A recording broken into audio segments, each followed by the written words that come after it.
13 जानेवारी मंगळवार भोगी. भोगी नाही केली तरीही चालेल, पण या झाडाला नक्की स्पर्श करा. शत्रू तुमच्यासमोर लोटांगण घालेल. 24 तासात घरातील इडापिडा, नजरबाधा, वाईट भोग संपेल.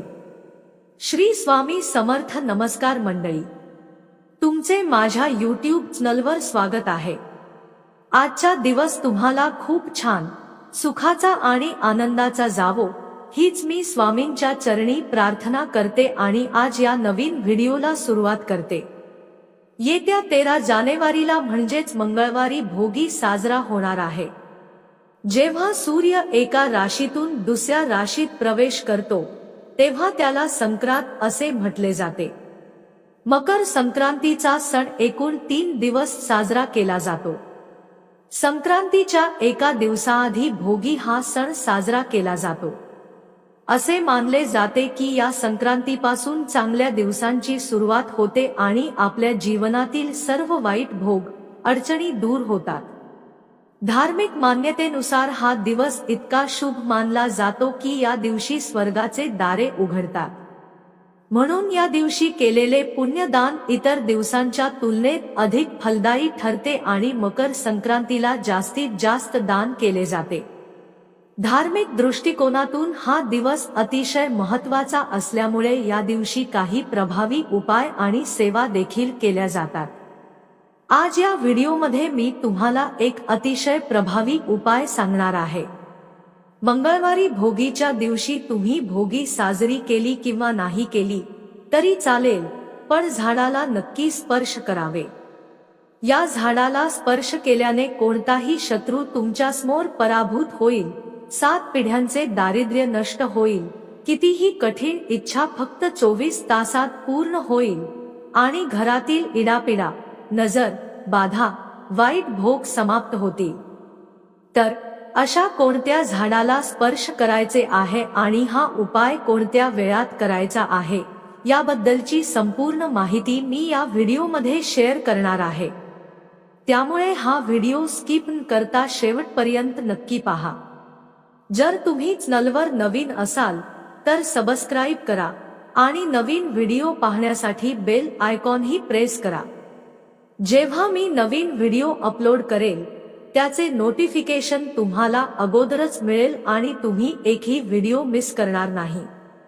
आज या व्हिडिओमध्ये मी तुम्हाला जो उपाय सांगणार आहे तो मंगळवारी भोगीच्या दिवशी करायचा आहे. सकाळपासून संध्याकाळपर्यंत जेव्हा वेळ मिळेल तेव्हा फक्त या झाडाला स्पर्श करायचा आहे. मकर संक्रांती हा सण भोगीपासून सुरू होतो. भोगीचा दिवस अतिशय महत्त्वाचा मानला जातो. या दिवशी जर आपण काही प्रभावी उपाय केले तर आपल्या आयुष्यातील सर्व वाईट भोग आणि वाईट कर्म नष्ट होतात. शास्त्रात असे सांगितले आहे की काही झाडे दैवी आणि चमत्कारी असतात.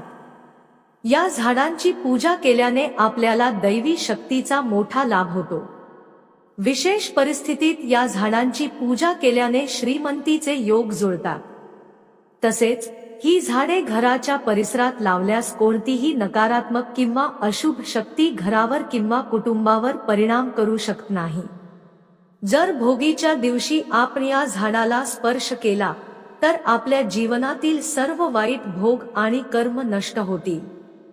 तसेच आपल्या जीवनात जर एखादा शत्रू असेल आणि तो तुम्हाला वारंवार त्रास देत असेल किंवा शत्रू गुप्त असेल, त्याचे नाव तुम्हाला माहित नसेल पण तो तुमच्यावर गुप्तवार करत आहे, तुम्हाला त्रास देत आहे, किंवा असा शत्रू जो तुमच्या समोरून त्रास देत आहे आणि तुमची प्रगती थांबवलेली असेल, अशा कोणत्याही शत्रुपीडा दूर होण्यासाठी हा उपाय अतिशय प्रभावी मानला जातो.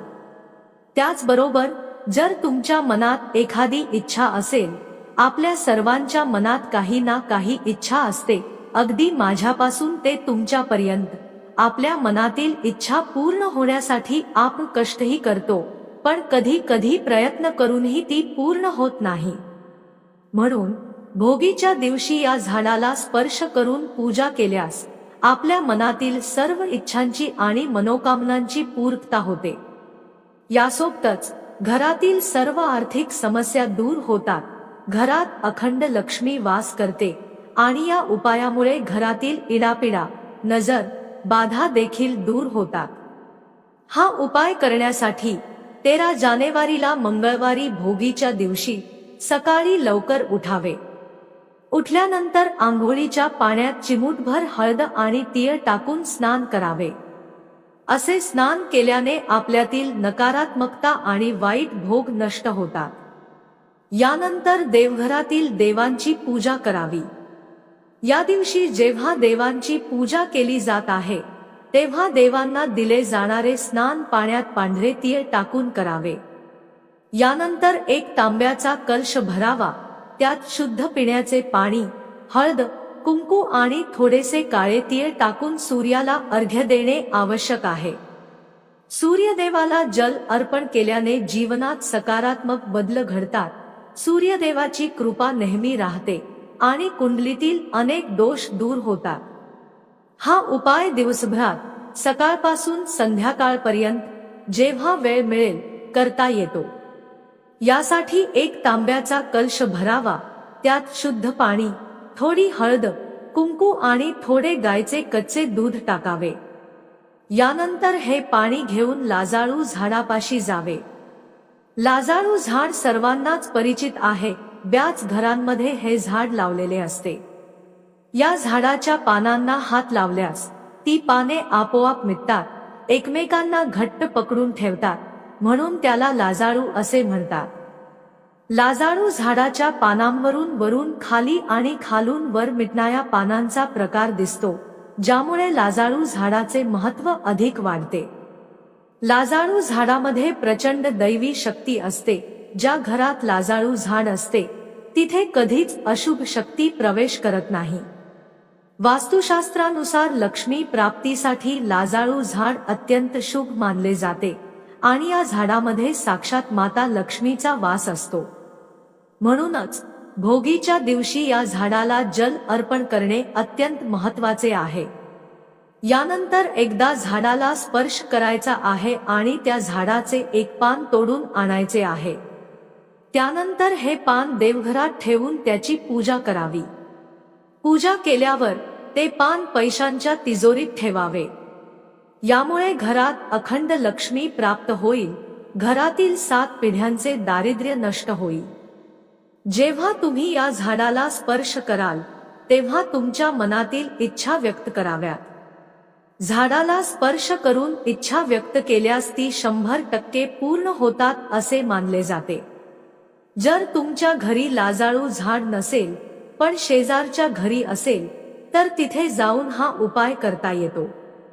तुमच्या घरीच झाड असेल तर तिथेच हा उपाय करता येतो।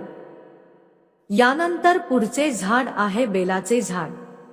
भोगीच्या दिवशी बेलाच्या झाडाची पूजा करणे अधिक धार्मिक महत्त्वाचे आहे, कारण भोगीच्या दिवशी तिळाला विशेष महत्त्व दिले जाते। तिळे दारिद्र्य नाशक मानले जातात आणि तिळे भगवान शिवशंकरांना अत्यंत प्रिय आहेत। यासाठी एका तांब्याच्या कलशात शुद्ध पिण्याचे पाणी भरावे, त्यात थोडे काळे तिळे आणि थोडे गायचे कच्चे दूध टाकावे। त्यानंतर शुद्ध गायच्या तुपाचा दिवा प्रज्वलित करावा। या 2 वस्तू घेऊन बेलाच्या झाडापाशी जावे।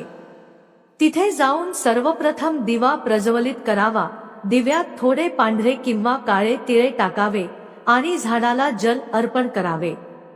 यानंतर बेलाच्या झाडाखाली बसून 108 वेळा नमः शिवाय या मंत्राचा जप करावा। जपानंतर उजव्या हाताने झाडाला स्पर्श करून मनातील इच्छा व्यक्त करावी। अशा पद्धतीने भोगीच्या दिवशी दोन्ही झाडांची पूजा करून हा उपाय करणे अत्यंत फलदायी ठरते। जर घराजवळ एक झाड असे, लाजाळूच किंवा बेलाचे, तर त्या झाडाची पूजा करावी। दोन्ही झाडे असल्यास दोन्ही झाडांची पूजा करणे आवश्यक आहे। यामुळे सर्व वाईट भोग, शत्रू त्रास नष्ट होईल, 7 पिढ्यांचे दारिद्र्य संपेल आणि मनातील कठीण इच्छा पूर्ण होतील। ही माहिती अत्यंत महत्त्वाची आहे।